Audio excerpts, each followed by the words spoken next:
Olá, memoráveis! Tudo na paz de Cristo? Eu sou João Paulo Quintela, do Escola Bíblica Memorável, e a partir de agora eu vou entregar para vocês o que foi prometido, tá? Como vocês motivarem os seus alunos a participarem da aula. Como você estimula o aprendizado nos seus alunos dentro da sala de aula, tá bom? Então, professor, professora, mestres, coordenadores, superintendentes, a partir de agora, a live é sua, o momento é seu, vamos bater um papo super especial, tá? É o seguinte, esse vídeo surgiu a partir de um treinamento para professores e professoras de escola bíblica que eu ministro, e um dos módulos é justamente esse, medidas em sala de aula que estimulam o aprendizado. Então, vamos entregar para vocês aqui alguns pontos fundamentais para que você possa extrair o máximo dos seus alunos e que eles consigam, de fato, aprender. Não somente memorizar, mas aprender e praticar o seu ensinamento. Vamos lá. Eu vou começar apresentando para você os pontos que nós vamos conversar neste dia, certo? Preste atenção. O ponto número 1, primeiro capítulo, primeiro ponto é organizar o conteúdo e deixar visível, certo? É preciso você escrever lá e deixar visível o que eles vão aprender naquela sala de aula, o objetivo e tal. Ponto 2, vamos falar sobre você precisa realizar atividades em grupos e vamos explicar os porquês e como você faz isso também.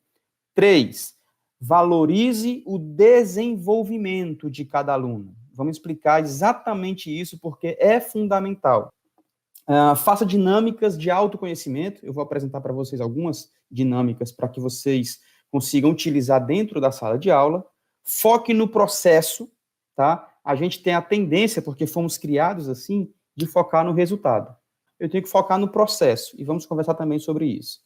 6, dê feedbacks. Vamos conversar sobre o que seria feedbacks e quais as vantagens do feedback e quais os feedbacks positivos. Interagir, conversar. É necessário que eu e você estejamos ali envolvendo o nosso aluno em sala de aula e não simplesmente repassando informações. Vamos conversar também sobre isso, certo? Eu sei que é um grande desafio para todos os professores conquistar a atenção dos alunos, manter esses alunos motivados por aprender e acompanhar a sua aula. Eu sei que é assim que funciona, eu sei que é dessa forma que funciona, mas eu estou disposto e convicto de que se nós seguirmos esses pontos, nós conseguiremos, além de deixá-los motivados, fazer com que eles realmente aprendam, meditem, reflitam e pratiquem essas 7 lições, essas 7 medidas, essas 7 dicas que vão facilitar a aplicação na rotina escolar. Então, vamos lá? Ponto número 1, anota aí, tá? Toda vida que você vier para os meus vídeos, traz um papel e uma caneta.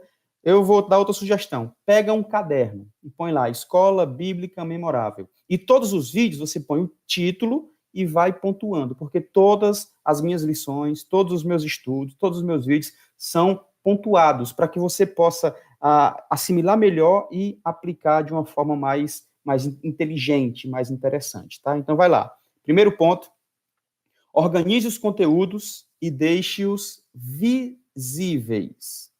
O que foi que eu fiz aqui? Logo no início, eu apresentei para vocês os pontos que nós iríamos abordar. Já atraí a sua atenção. Com certeza, algum dos 7 pontos que eu citei, você falou, cara, esse aqui é legal. Não, eu tenho que ficar ligado aqui porque vai facilitar a minha vida. Se liga? Preste atenção como foi que eu fiz. Joguei para vocês os 7 pontos. Da mesma forma, você, professor, precisa deixar de forma visível para os seus alunos o que você vai apresentar em sala de aula. Ah, mas eu ministro para crianças. Ok.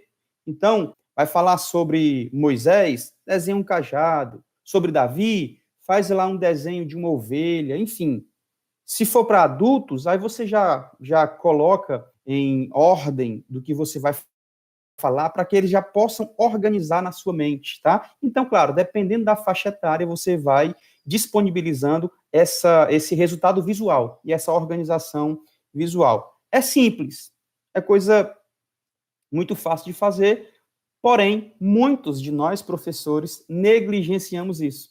Achamos que é simplesmente falar. Não, eu preciso me valer de data show, me valer do quadro branco, me valer de impressões, de papéis, enfim, de plaquinhas. Eu tenho que utilizar tudo, tá?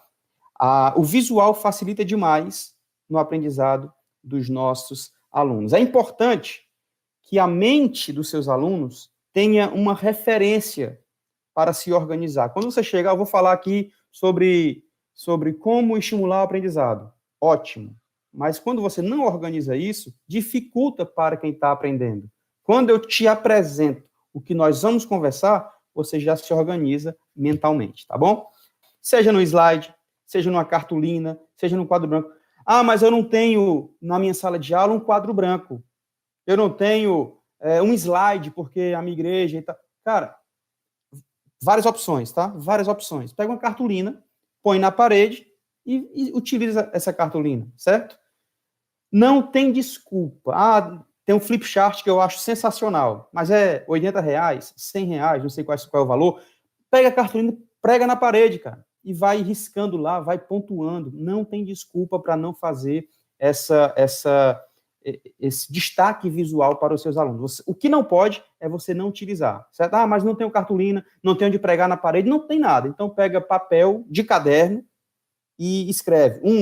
Organize tal visual. Aí apresenta para o aluno, ó, ponto 1 é esse. Aí explica. Ponto 2 é esse. Não tem desculpa para não fazer. O que não pode é deixar de fazer, porque dessa forma você vai atrair a atenção e vai estimular o aprendizado dos seus alunos. Ponto 2. Realize atividades em grupos. Realize atividades em grupos. Aqui é um ponto muito interessante, porque todos os alunos são diferentes, né? Cada qual tem a sua particularidade. Nem todo mundo gosta de participar de dinâmicas de grupo. Tem os introvertidos, tem aqueles que são mais dados, né? Porém, o professor tem que ter a sensibilidade de escolher dinâmicas, de escolher atividades que possam integrar a todos. Porque senão, a minha sala de aula deixa de ser inclusiva e passa a excluir algumas pessoas, ok? Quando eu realizo atividades em grupo, eu começo a perceber outros tipos de conhecimento. Eu começo a entender outras percepções através do meu amigo, não somente do professor. Quando eu realizo atividades em grupo, eu tiro, entre aspas, o peso maior do professor e facilito o aprendizado dos outros, porque ele aprende com a minha didática, ele aprende com a didática de compartilhar conhecimentos, ele aprende com a didática de ter uma nova ótica, uma nova visão. Cada pessoa tem uma forma única de assimilar novos conhecimentos. Todos nós somos diferentes. E em grupo, todos são desafiados a, pelo menos, avaliar a opinião dos outros. No mínimo, avaliar a maneira que ele aprendeu e o que ele aprendeu. Sem falar que, quando conversamos ou debatemos em sala de aula, nós compartilhamos o que entendemos e assimilamos mais. Eu tenho um estudo, faz parte de um treinamento, de como as pessoas aprendem. Elas aprendem muito quando veem, muito mais quando veem e ouvem, mais ainda quando veem, ouvem e falam, e ainda mais quando veem, ouvem, falam e fazem. Essa é a melhor maneira. O professor ensina, eles estão vendo o quadro, o slide, o papel, a cartolina, seja o que for, mas tem que ter. Eles aprendem porque estão ouvindo.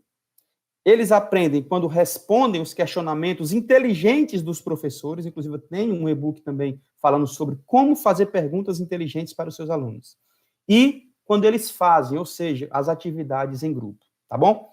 3. Valorize o desenvolvimento dos alunos. Valorize o desenvolvimento dos alunos.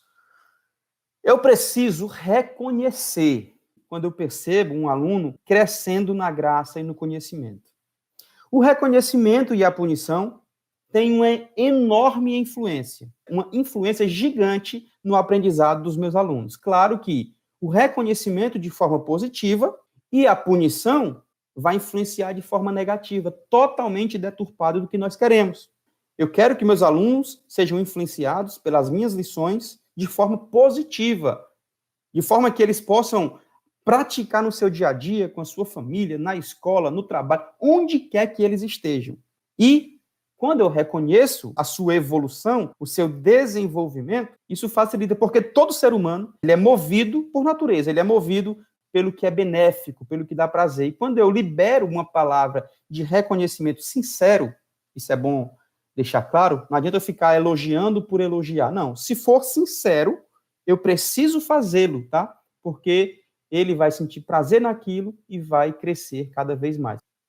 Então, o professor pode usar o manejo positivo, a maneira positiva, o estímulo positivo para ajudar ainda mais o entendimento e o aprendizado dos seus alunos em sala de aula através do reconhecimento, através do acompanhamento lado a lado.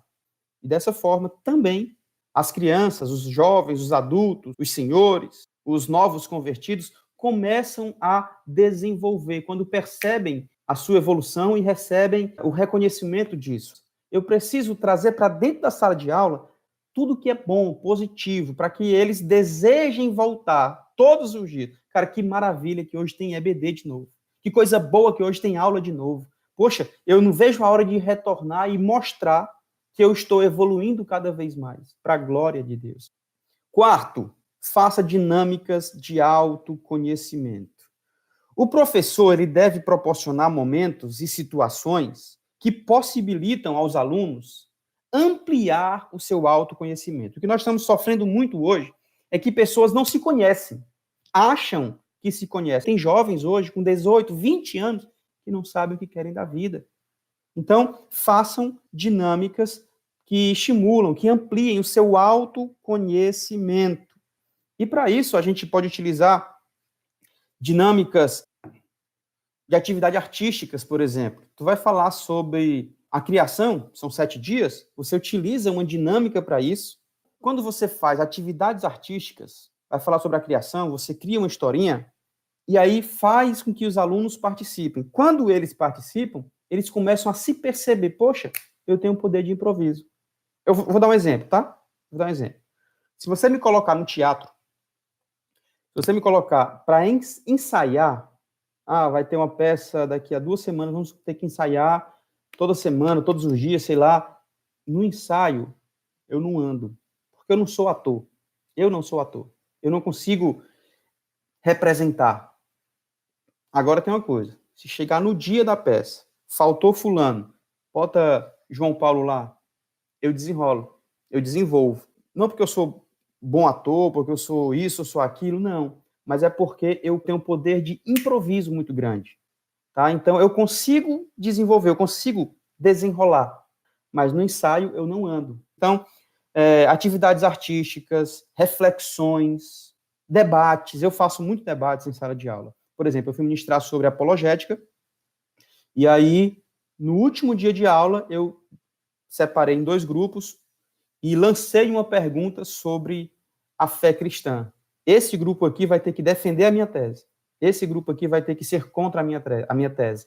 Nessa conversa, nesse debate, eles começaram a compreender o que eu havia ensinado e se conheceram como defensores da fé. Uns perceberam que o seu chamado era para ensinar, enfim.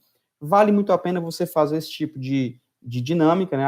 Atividades artísticas, reflexões, debates, porque as pessoas tornam a se conhecer, passam a se conhecer. Esse tipo de atividade deve ter como objetivo estimular o relacionamento entre os alunos, a criação de algo em conjunto, percepção e expressão.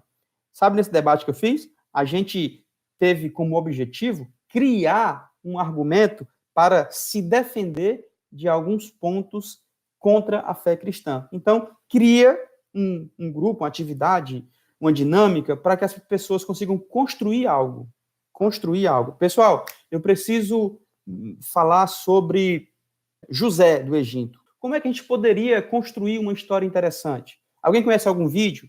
Alguém conhece alguma narrativa? Alguém conhece algum desenho? Enfim, a gente começa juntos a construir e todos participam. E quando eles começam a participar, eles se conhecem. Poxa, eu posso ser útil. Com isso, os alunos conseguem se tornar mais autoconscientes de seus próprios bloqueios e obstáculos. E, por consequência, mais aptos a desenvolver estratégias e a identificar quais delas funcionam melhor no seu contexto, ou em cada contexto. Quando você faz esse tipo de atividade, os alunos também vão começar a perceber isso, as suas falhas, os seus bloqueios e tal, onde precisam desenvolver, e vão perceber onde são fortes. E aí eles falam, podem contar comigo nisso ou naquilo, e criam uma estratégia em cada contexto. 5, foque no processo. Não somente no resultado, mas foque no processo. Por exemplo, um alpinista, ele deseja chegar no pico da montanha, no topo da montanha, não é isso? Qual é o resultado que ele quer? O topo da montanha. Aí eu chego para um alpinista que passa 6 meses se preparando para chegar ao topo da montanha. Aí eu chego para ele e falo, cara, qual é o teu objetivo? Qual é o teu resultado? O topo da montanha. Beleza.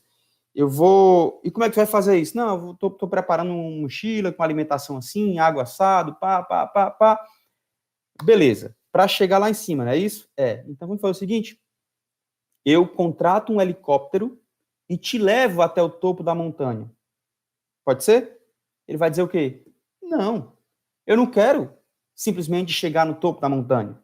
Porque, na verdade, o foco dele não é o resultado, não é o objetivo. É o processo. É como ele chega até lá. Entendeu? É a subida, é a escalada na montanha. Da mesma forma, é no seu aprendizado, é no meu aprendizado, é para os meus alunos, é para as minhas alunas. Porque nós fomos criados, desde sempre, fomos programados para buscar sempre os resultados satisfatórios. Eu vou ter que estudar, não para conhecer, para entender, mas eu vou estudar para passar de ano. Eu vou estudar para passar no Enem. Eu vou estudar quando, na verdade, isso não é o mais importante. Eu preciso adquirir o conhecimento, eu preciso adquirir a sabedoria, tá? Isso nos persegue durante anos e anos e anos. No entanto, o foco constante unicamente no resultado traz consigo uma grande perda. E que perda é essa? A desvalorização do esforço. Sabe por quê? Tem pessoas que passam o ano inteiro sem estudar. O ano inteiro sem estudar. Quando chega no final do ano, na recuperação, dá o gás, passa de ano. O cara que passou o ano inteiro estudando, que passou sem a recuperação, em tese, foi ludibriado, foi lesado. Foi o cara que, poxa, eu perdi tempo, final de semana, ficava até tarde estudando, coisa e tal, não sei o quê, enquanto que o cara passa o ano brincando e em uma semana consegue passar de ano. Só que, quando eu foco no resultado, é isso que acontece. Mas quando eu foco no processo, eu olho, poxa, o cara que passou o ano estudando, esse cara ganhou muito. Esse cara aprendeu, esse cara tem base, esse cara tem fundamento, alicerce. O outro não. O outro só estudou pelo resultado. Por isso que eu tenho que focar no processo do meu aluno, não no resultado em si. Ok? Muitas vezes nós vamos nos dedicar muito para alcançar algo, na verdade, um resultado, e ainda assim não iremos conseguir. Quantas pessoas que eu conheço estudam pra caramba 4, 5, 6 anos para passar num concurso e não conseguem passar. Não conseguem passar. Foi ruim? Foi tempo perdido? Não, eles adquiriram conhecimentos. Mas o que eu estou dizendo é que nem sempre, quando eu foco no resultado somente, eu valorizo, quando eu foco no resultado, eu tendo a não valorizar o tempo que eu estudei, porque nem sempre eu vou conseguir alcançar. Poxa, tem milhares de pessoas estudando para um concurso X, mas só tem vaga para Y. Alguém vai ficar de fora. Quer dizer que ele vai jogar para cima tudo que ele estudou? Não, foi interessante, ele aprendeu. Se não houver uma abordagem adequada de valorização do processo, o aluno tende a se desmotivar após um grande esforço que não foi, entre aspas, recompensado de maneira adequada. Portanto, nós precisamos sempre enfatizar no processo, ou seja, no caminho percorrido até ali, juntamente com o resultado. O resultado é importante? Claro que é. Mas eu não posso jamais apagar o processo. O que nós fizemos para chegar até onde nós chegamos. Vamos lá. 6. Dê feedbacks. Dê feedbacks. dê a sua opinião em relação à evolução dos seus alunos, à situação dos seus alunos. Ao contrário do que muitas vezes ocorre em algumas escolas, instituições, igrejas, famílias, o feedback não é uma crítica desprovida. Não é. E nem tem o objetivo de expor, de derrubar, de deturpar. Não. Na realidade, o feedback é uma análise cuidadosa, criteriosa, particular dos comportamentos, das atitudes dos seus alunos, de uma pessoa, dos membros da sua igreja, certo? Isso é um feedback. E pode estar interferindo, essa atitude pode estar interferindo no desempenho dela mesma. Se a visão é a caminhada cristã, certo? A atitude de algumas pessoas podem estar interferindo de forma negativa ou positiva na sua maneira de viver. Então, você, professor, precisa dar um feedback, dar uma opinião, dar uma orientação inteligente e com fundamento, não é de qualquer jeito, não. Não é só para criticar, para derrubar, para puxar o tapete, não. Você tem que ter sabedoria, analisar o contexto para poder orientar e fazer com que ele ou ela possa encontrar o caminho correto. Quando o professor se mantém sensível às dificuldades e necessidades de cada aluno, e aí eu falo de cada aluno mesmo, tá? Individualmente. Nem sempre a mesma receita funciona para todo mundo. Cada caso é um caso. Então, olhe as necessidades dos seus alunos individualmente. Quando você constatar as dificuldades dele, isso você vai ter muita facilidade quando você começar a olhar de forma individual, certo? E você vai ver quais são os aspectos que estão interferindo. Ah, mas ele está dormindo na sala de aula. Então, porque ele não está dormindo legal em casa. Ah, mas ele tem deficiência de atenção, então vamos analisar os porquês e por aí vai, tá? Dessa forma, eu vou conseguir interferir de forma muito bem sucedida na vida e na orientação dos meus alunos, ok? E para finalizar, para que você dê um feedback, isso aqui é interessante. Eu preciso ter um bom relacionamento com os meus alunos, tá? Eu preciso ter um relacionamento horizontal muito bacana. Eles têm que ter confiança em mim e eu tenho que ter confiança neles. E também, claro, tenho que ter meu relacionamento com o Pai Eterno, né, de forma vertical, porque isso é fundamental e estimula a minha vida de oração, de comunhão. Quando eu tenho um relacionamento com os meus amigos, estimula a abertura por parte dele para se abrir comigo e para que eu possa confiar no que ele está dizendo. E também, quando eu me ligo aos céus, eu tenho consciência do meu chamado e faço aquilo que eu preciso fazer. 7, interaja durante as aulas. É horrível uma aula onde só um fala. É horrível uma aula onde somente aquele que está à frente, o Todo-Poderoso, é que tem o direito de falar, é que tem a razão de tudo. Então, eu e você precisamos interagir. Já falei que você precisa utilizar quadro branco, cartolina, papel ofício, folha de caderno, slide, seja o que for, mas utilize. Porque isso é uma maneira de interagir. Faça perguntas. Por exemplo, você acredita que a Bíblia é a palavra de Deus? Sim ou não? Não, pergunte por que a Bíblia é a palavra de Deus? Por quê? Não são perguntas objetivas, mas são subjetivas, para que eles possam criar, para que eles ganhem tempo para conversar, para que eles possam expor as suas opiniões, tá? Porque quando somente eu falo, é complicado para o meu aluno ficar 1 hora, 2 horas, 1h30, 40 minutos, só ouvindo. Eu preciso fazer dinâmicas, eu preciso contar histórias, falo também sobre storytelling, tá? Eu preciso usar o slide, botar um vídeo, uma música, mandar ele ficar de pé, fazer um exercício e tal. Isso é interação. Aí alguém vai falar assim, não, mas não, já ouvi isso, tá? Não precisa esse tipo de estratégias, porque o que vale é a palavra de Deus. Ok. Mas vocês se lembram que Jesus usava algumas estratégias?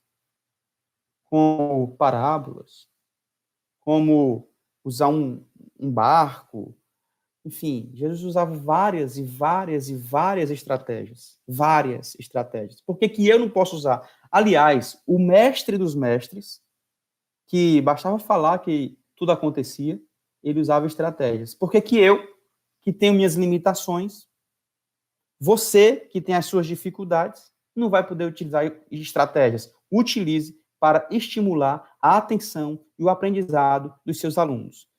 Não adianta eles permanecerem sentados só recebendo informações. Eles precisam também compreender a lição, ok? Compreender a lição. Faça pergunta para um grupo ou individualmente, seja bem-humorado, isso é legal. Você não pode ser irreverente com a palavra de Deus. Mas bem-humorado, meu amigo, todo mundo precisa ser bem-humorado. E todo mundo que está sentado à sua frente vai receber de forma mais especial quando tem alguém empático na sua frente, simpático na sua frente, tá bom? Use exemplos do cotidiano, quando possível, apresente alguns conteúdos bacanas e interessantes, ok? Estes são as 7 medidas em sala de aula que estimulam o aprendizado dos seus alunos. Vamos rever quais são os 7? Vamos lá.